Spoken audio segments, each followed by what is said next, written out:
We heard about this auction on Doctor Who Day last year, this great big props auction for children in need, and by the time this segment goes on the YouTube channel, the auction will have already started. I have mixed feelings on this, and no, it's not just because I hate charity for children. So for those of you who don't know, this was announced on November 23rd last year. Coming February 2025, an online Doctor Who auction to benefit children in need. This is expected to be the biggest Doctor Who props and costume auction to date, and follows a record 2-lot auction to benefit BBC Children in Need, which ended on Doctor Who Day 2024. For children in need last year, they auctioned off Kylie Minogue's costume from Voyage of the Damned, the maid outfit, and the prop from Eve of the Daleks. This is like the cracked prop, which apparently wasn't CGI. It was an actual like lit up prop, which had like red cracks so that you could light up from the inside. It was really cool. I saw it in the studio because I was working that weekend, not on Children in Need. I was working on something else, but I just turned around the corner in the studio and bam, the TARDIS prop is there. So surreal, so cool.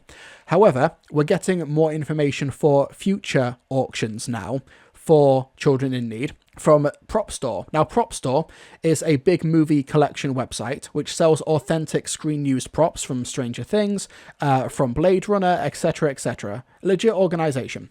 For those watching the live stream, the auction starts tomorrow, February 11th, but by the time this is a YouTube segment, it will already be live. The bidding for all of these lots, for all of these authentic Doctor Who props, will start at £100. There's over 170 lots, and we have Screen Matched and Adventures in Space and Time TARDIS, Exhibition Half Dalek, Trini robot costume, 3 Clockwork droid faces, Hoyk's complete costume and head, Pete Tyler suit, Rose Tyler top, Pete Tyler birthday party suit, I almost said birthday suit there, collection of London 2012 Olympic torch runner costumes, Pete Tyler Norway costume, Donna Noble wedding dress, showgirl costume, 2 pig slave costumes, 10th Doctor tuxedo costume and spares, Mr. Copper costume, Heavenly Host costume, Foon and Morvin Van Hoff costumes, Max Capricorn cyborg body, Weeping Angel statue, pair of Weeping Angel arms, the Elephant pub sign, Production Jadoon headcast, Natural Ood costume, Ood face, 11th Doctor prototype garments, collection of Dream Lord costumes, Stonehenge Cyberman photo matched head, the Crimson Horror 11th Doctor Snowman Time of the Doctor costume, TARDIS generator, pair of Weeping Angel arms, Vincent van Gogh pipe hand-painted picture and matches, Sardic Town Chronicles newspaper, ×3, Silurian head appliance, pair of Weeping Angel wings, Silurian costume, ×2, ×3, ×4, 11th Doctor pair of distressed costumes and shirts, ×2, Weeping Angel statue, 11th Doctor shirt and trousers, Buzzer's Ganger costume with Cleves helmet, Jimmy Ganger costume, pair of Weeping Angel arms, Peg doll hand, Handbot costume ×2, Minotaur head, 11th Doctor costume, pair of Weeping Angel arms, Billis Harvest Ranger costume, Melted Dalek, Destitute Dalek, 11th Doctor costume, 11th Doctor 2013 Christmas special costume, Weeping Angel bust, Olympic athlete costume, Melted Dalek drone, Kill the Moon spaceship parts, collection of 12th Doctor Peter Capaldi shirts ×2, 13th Doctor Spyfall coat and shirt, collection of 5 costumes from Series 8 episodes 6, 9, 10 and Christmas special, Danny Pink suit, collection of 3 costumes from 2014, 2015, 2016 Christmas specials, 12th Doctor costume, Weeping Angel statue, 12th Doctor tops, collection of 8 costumes from Series 9 episodes 1, 5, 9 and Christmas special, Clara's costume, pair of Weeping Angel arms, Me costume, 12th Doctor costume, collection of 12th Doctor Peter Capaldi tops, Sandman creature costume on stand, Rasmussen's costume and soldier costume components, pair of Weeping Angel arms, 12th Doctor's costume, jacket and shirt, collection of 5 costumes from Series 9 episode 10, Gallifrey Time Lord soldier costume ×2, Grant Gordon's superhero costume, Weeping Angel bust, Missy's Vault Door parts, Book of Remembrance, Eliza creature costume and appliance, set of 3 Ganymede Systems costumes, Weeping Angel arms, George's costume, Car's costume, Darren's spacesuit, 12th Doctor screen-matched jacket, monk clock and 3 posters, red monk robe head appliance, red and yellow monk robes and head appliance, black monk robes and head appliance, Nardol's spacesuit helmet, glove and boots, 12th Doctor costume, Mondasian Cyberman costume and parts, pair of Weeping Angel wings, the Master's jackets, 12th Doctor's costume, Weeping Angel bust, Heather's costume, 6 Kasavin silhouette suits, Taranga hospital ship uniform, the Doctor's St. Luke's University office portrait, 13th Doctor costume, Tim Shah face appliance, Yaz's police outfit, collection of costumes from Series 11, Episodes 2, 5, 9, and Episode 4. Collection of 4 costumes from Series 11, Episode 8. Lynn's costume components and Aaron's jumpers. Pair of Weeping Angel arms. Stephen Fry C's costume. Light Up MI6 spy gear. Collection of 3 Light Up Kasavin costumes in Series 12, Episodes 1 and 2. Collection of 3 Daniel Barton's costumes. 13th Doctor's collection of tops. Weeping Angel wing. Collection of 5 costumes from Series 12, Episode 3. James Buckley Nevi's costume. Skithra Queen costume and name badges from Series 12, Episodes 4 and 6, Nikola Tesla's equipment, Nikola Tesla's props and newspaper, pair of light-up cameras and Skithra ship devices, a Shad, the lone Cyberman's costume, 13th Doctor, jumper and pair of t-shirts, Gabrielle Camara and Adam Lang's costumes, Adam Lang's spacesuit, Praxius light-up spaceship antidote, vial, teleportation device and set dressing, pair of light-up TARDIS EpiPens, collection of 4 costumes from Series 12, Episodes 6, 7 and 8, pair of costumes from Series 12, Episode 9, 13th Doctor jumper and pair of t-shirts, collection of Joe Patterson costumes, Swarm's prisoner costumes, Yaz's costumes, Weeping Angel arm, Kate Stewart costume, Grand Serpent / Prentice suit and shirts, Yaz's screen-matched satchel and Dan's screen-matched bag and backpack, collection of 3 costumes from Series 13 New Year's Day special, the Sea Devil statue, which apparently is an actual statue, not a CGI creation, that stands at 10 feet tall, the Sea Devil costume, sword and head, Light Up Special Effects Sea Devil sword, pair of Weeping Angel wings, Sea Devil from Richard Price, costume, sword and head. Collection of 5 costumes from Series 13 Easter Special, 13th Doctor Screen Match TV costumes, unit jacket and vest, cyber conversion chair ×2, the Master's TARDIS cube, unit jacket and vest, screen matched Traitor Dalek, Cyber Master's costume, another unit jacket and vest, Traitor Dalek exposed interior fragments, detailed exposed Dalek interior sections, 11th Doctor Death of the Doctor shirt and tie, Slitheen Jeffrey skin suit head, Androvax face prosthetics, Cyber Woman's costume, Captain Jack Harkness wooden desk and chair, Blowfish stunt costume, Blowfish hero costume, Gwen Cooper's costume, and Red Dalek lower half. Now, I didn't just do that so I can comedically speed it up in this segment that I do when I upload it to YouTube. Thank you for your patience, live chat. But I did this to emphasize this is a massive collection. Like, this is over 150 lots from the past nearly 20 years of TV. Not just Doctor Who, but also Torchwood and the Sarah Jane Adventures, and also An Adventure in Space and Time. This is stuff that goes back from the 2005 series, the Trini robot as well, which is the robot from Bad Wolf, up until everything from The Power of the Doctor, with the Traitor Dalek being one of the most interesting props here.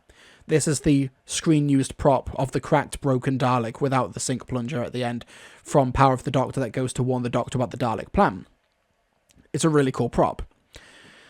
However, I have real mixed feelings about this. I am certain a lot of money is going to be raised from this charity auction. I have no doubt. All of these lots start at £100 and you have like 10 days to bid. However, to quote, I don't know who said the quote, fuck them kids. No. When it comes to this massive auction of this incredible collection of Doctor Who memorabilia, Doctor Who props, authentic costumes and effects, like I said, the Sea Devil statue is a real statue. It's not a CGI thing like most fans assumed for the episode. That's so cool. To quote Indiana Jones, doesn't this belong in a museum? Doctor Who has been such an incredible part of the UK TV and film industry for the past 20 years, and a big part of that is because of its adherence to storing and restoring these props and putting them on display, bringing them out for proms and live concerts and all of these different occasions in order to showcase the tactile nature of the production and showcase all of the hard work that the production team did. Like the Skithra Queen costume, which is dramatically underlit in the episode itself, but when worn by Anjali Mahindra in the full costume, looks absolutely amazing. However, I think that this stuff shouldn't be sold at auction, and apparently there's a clause when you bid and win these items, you're not allowed to display these. You're not allowed to exhibit these. This is going to go straight into the hands, by design, of private collectors, including but not limited to one of the best 12th Doctor costumes. Please note, customers completing the purchase of this artifact agree that it will not be used in an exhibition or as part of any film or television production. You would buy this item partly to support a charitable cause, but just to keep it. Just to keep it forever. 70% of the money goes to charity. The rest will presumably cover prop stores, fees, and any admin costs from the BBC. Can you cosplay with them privately? But if you make a fan film, the BBC and Bad Wolf Sniper will come out. Then Disney happened. I don't know if this is a Disney thing. I just think this is a pretty sad indictment of the almost deliberate neglect of the TV and film industry in the UK since austerity. I don't think that the BBC or Bad Wolf and BBC Studios have the funds to warehouse and store their own history because they're so underfunded, because of inflation, because of the cost of living, because of the insistence on keeping the BBC license fee at a lower cost than it's arguably worth.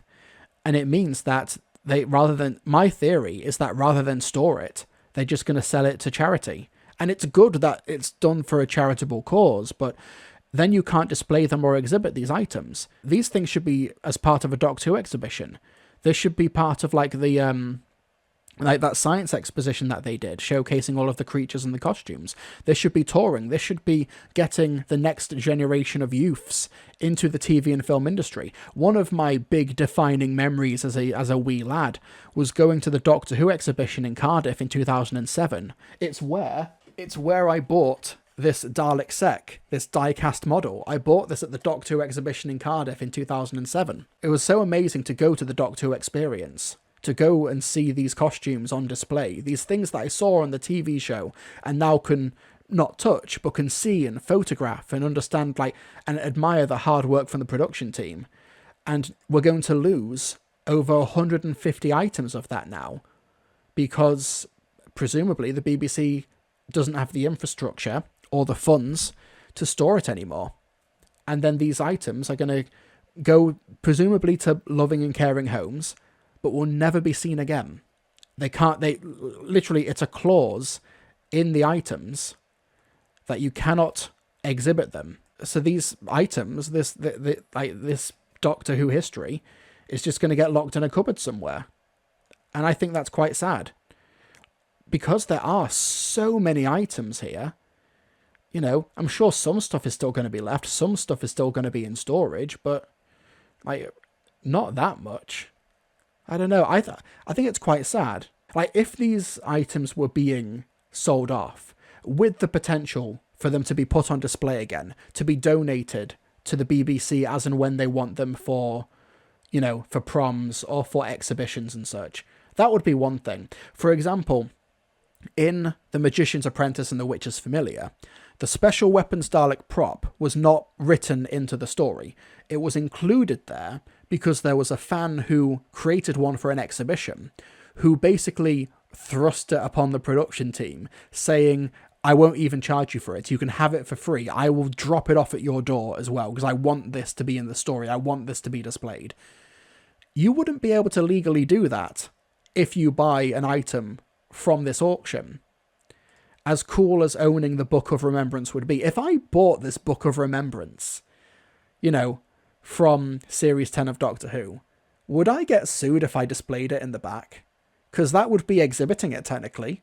It would be showcasing it for an audience, for a public. I don't know, maybe there's more fine print. Maybe there's a bit more in the terms and conditions, I'm not sure. But I just don't like the idea of these items part of pop culture history from the past 20 years. And, this isn't a niche show. Doctor Who is the biggest genre show on the European continent. arguably the world. I don't know how big the audience size for Star Trek is these days. No disrespect to Star Trek, I literally don't know the numbers. I don't know. It just makes me a little bit sad. Give it a wipe down first. No, I need the Peter Capaldi juice on it. These are really cool props. Some of these items have only been on screen for just a couple of seconds, but they're still part of this wider universe, and I think that's really cool. But they're just going to be bunged into a cupboard, like Hitler. Only Doctor Who fans would understand that joke. The Traitor Dalek interior fragment. Yeah, this is the prop that opened up for Jodie Whittaker to sit in. I wonder if Ian Midlane would buy his own skin suit. He's been told about it on Twitter. He legit might. No way, really? I think iMidi should know about this being sold on Prop Store. Wow, that belongs in a museum. Even Ian agrees. Even Ian agrees that belongs in a museum. What's up with the Trini robot? What do you mean, what's up with it? I mean, it's got a perished skirt, because it's been in storage for 20 years, presumably. Chainsaw arm. The costume consists of a foam skirt with a silken cover, as well as a resin bodice and helmet, painted white and purple, and a pair of silicone gloves. The joints of the arm are made of foam latex, while the arms are resin. One of the elbow joints has come apart from the costume, and the skirt is torn. The costume also exhibits some paint damage. Yeah, it's not pristine, because it's a 20-year-old costume that has been moving around and has been in storage, possibly been on display as well. Maybe even across the world as far as New Zealand. So that's understandable. But yeah, unfortunately, if this item sells, it's never going to be seen again, which is quite sad, I think. But yeah, let's check out the Blade Runner auction. 200 props and costumes from Blade Runner 2049. Ryan Gosling light up LAPD wallet. Ryan Gosling screen match black sweater with undershirt. Blaster. The detective badge is going for $2,500. The 2049 Ryan Gosling costume with coat for the opening scene is going currently for $22,500. $20,000. $20,000 for the light up LAPD badge.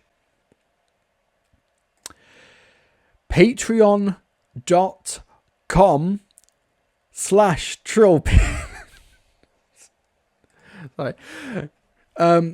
Blimey. $20,000.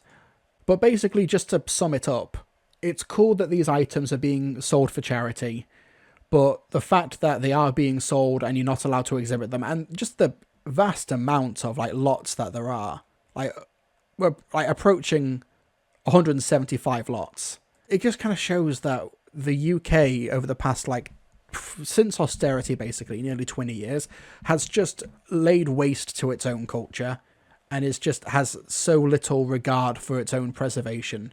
It's deliberately shooting itself in the foot culturally just for cost saving measures, just to cut corners, just to save a couple of dollars and a couple of pounds here and there.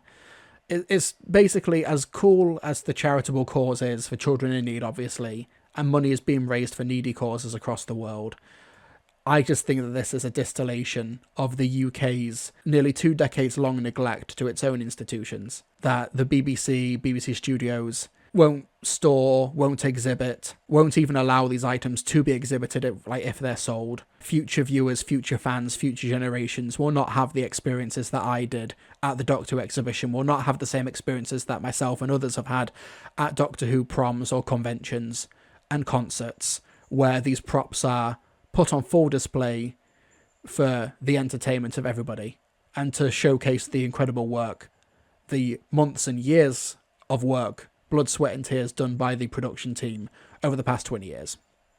Personally, I just think that's a bit sad.